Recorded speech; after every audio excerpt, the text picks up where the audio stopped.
عدل نامہ رسول صلی اللہ علیہ وسلم سے حاصل شدہ پیغام۔ اعوذ باللہ من الشیطان الرجیم، بسم اللہ الرحمن الرحیم۔ معزز سامعین و ناظرین، السلام علیکم ورحمۃ اللہ وبرکاتہ۔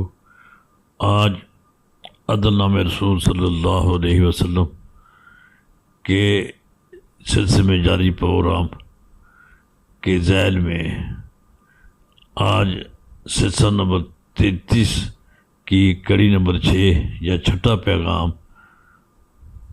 دیا جا رہا ہے۔ یہ معاشرے کے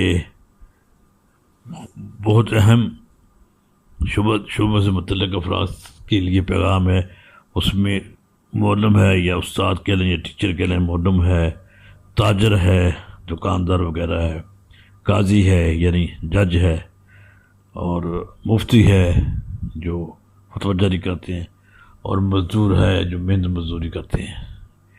ان کو مخاطب ہوتے ہوئے نبی صلی اللہ علیہ وسلم کی عدل کے بارے میں تعلیمات کی جو جہتیں نکلتی ہیں، ان سے ان کو روشناس کرانے کی کوشش کی گئی ہے۔ گزارش ہے کہ آپ اسے سنیے، شیئر کیجیے، سبسکرائب کیجیے اور دوستوں کو بتائیے اور توجہ سے سنیے۔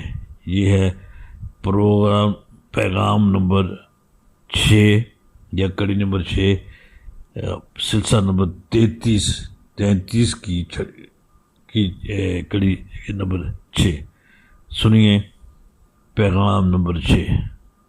معلم ہے تو تعلیم میں عدل کر، تاجر ہے تو میزان میں عدل کر، قاضی ہے تو عدل سے عدل کر، مفتی ہے تو فتوے میں عدل کر، مزدور ہے تو محنت میں عدل کر۔